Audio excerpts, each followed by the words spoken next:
Hi Year 12, welcome to video number 3 of the love song of J. Alfred Prufrock.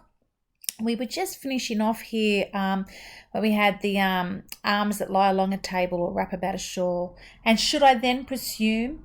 And how should I begin? They're interesting questions. They kind of link back to the overwhelming question again as to do I dare disturb the universe? But we have these women, these fragmented women, body parts objectified. And we get this sense that Prufrock is distracted by them, disturbed by them, and so he can't get forward his questions. But we also get this sense of these women who are putting on their bracelets, putting on their shawls, getting dressed. It's like they're putting on a body armor, if you will, getting ready to face the world themselves. It kind of reminds me a bit of the earlier part where we had putting on the faces to meet the faces. And so we are getting this sense again, we've got the perfume. He's distracted by the perfume of the women, and he is quite obsessed with their body parts. And then we have those questions, and should I then presume? And how should I begin? And again, an allusion to birth, an allusion to the beginning.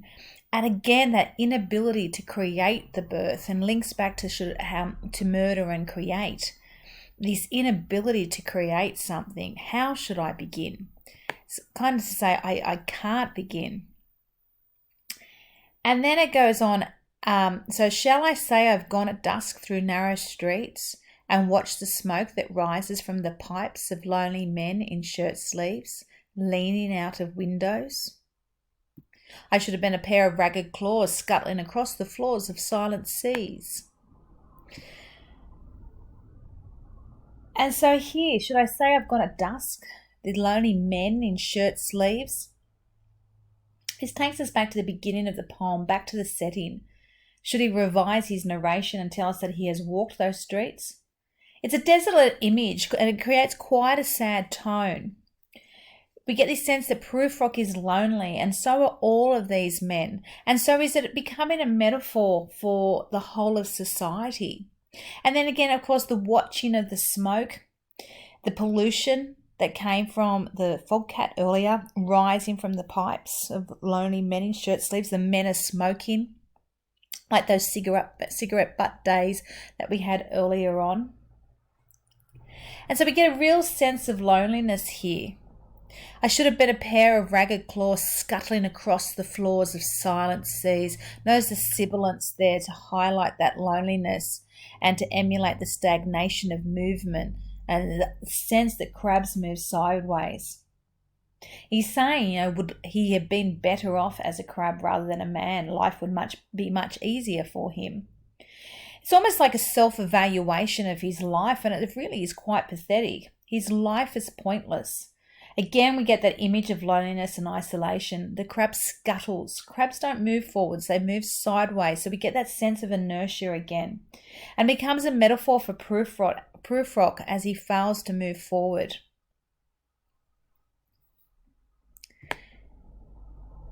And then we have, in the afternoon, the evening sleeps so peacefully, smoothed by long fingers, asleep, tired, or it malingers, stretched on the floor here beside you and me. Should I, after tea and cakes and ices, have the strength to force the moment to its crisis?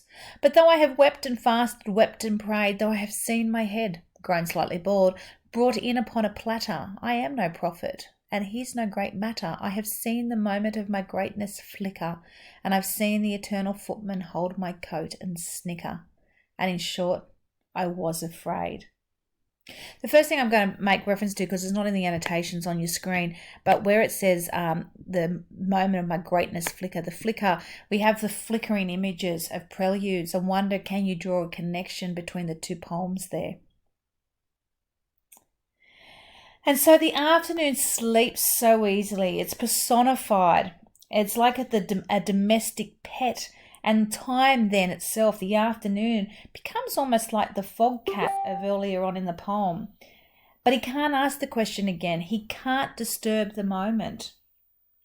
But then he moves on. Should I, after tea, have strength to force the moment? So the rhyme scheme, the time for revisions, decisions is over. the way the rhyme scheme moves us along there. And so with the personification of afternoon sleep, it becomes quite somnolent imagery. It is an allusion to 2 Samuel chapter 1, verse 12, death fallen by the sword. He can't break the cycle of evening sleep. He's tired. And then we have the religious allusion to John the Baptist, which is again like that prior allusion to death and those fallen by the sword. It's grown slightly bald. Is he worried about death, or is he worried about his balding head? Which one is it? And then he says, but though I've wept and fasted, wept and prayed. He doesn't see himself as the prophet. He's not John the Baptist. He's not the prophet. He can't predict his future like a prophet could. So his future is uncertain, and that's making his uncertainty worse.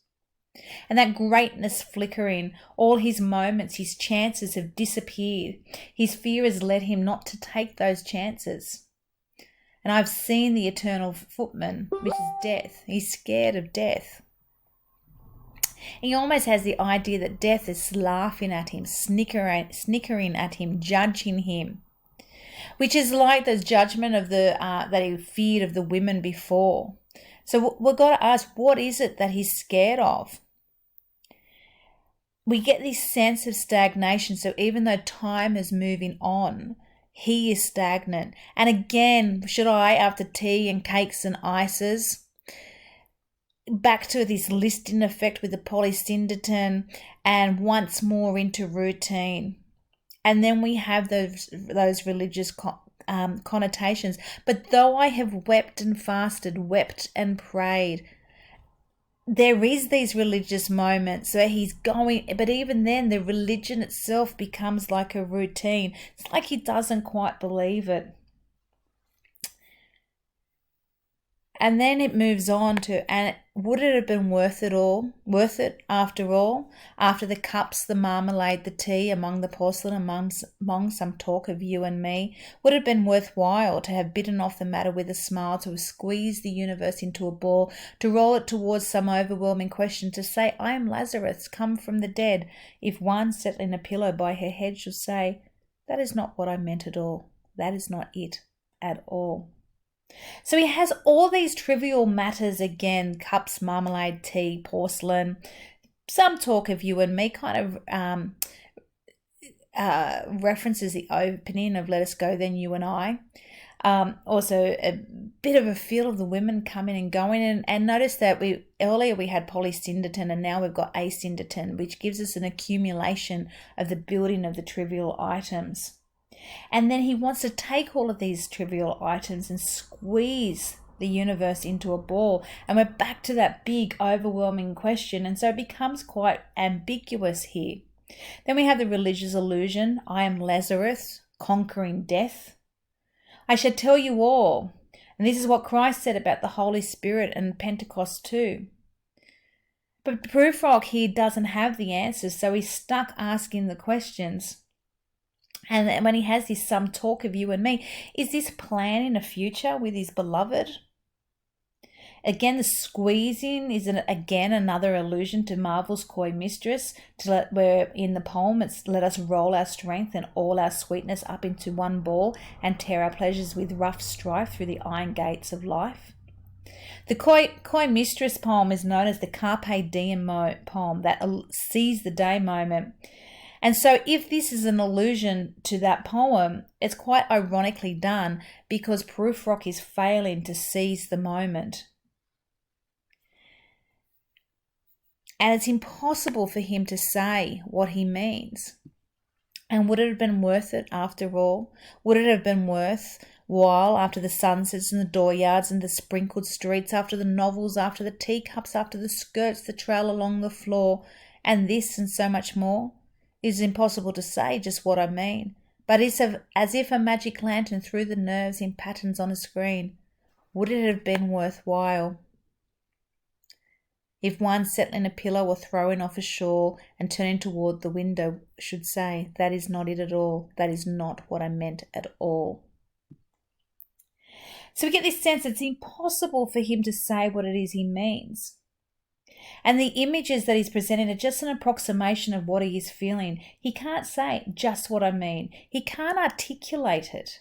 And so then we're left with those questions of what is it that is worthwhile? Is it love? Is it the relationships? It becomes really ambiguous here.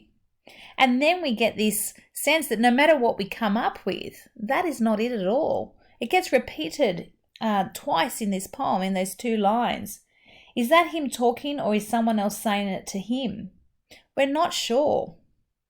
And those allusions to Lazarus up here further, I'm Lazarus, come from the dead. Again, it echoes that epigraph of Guido speaking, believing he can't escape, and then he does.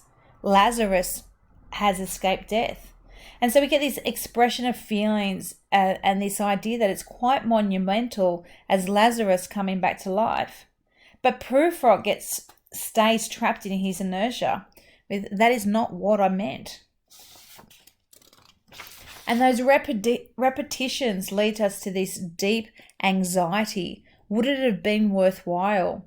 A social life of routine, controlled and measured activities that we seem to have there. It is impossible to say just what I mean. This inability of communication. Again, is this Eliot's own struggle with his writing, or is this something to do with society? Is this the breakdown of society, this inability for us to communicate? Okay, and then we move on to No, I'm Not Prince Hamlet. So I'm going to leave it there and then start the next video.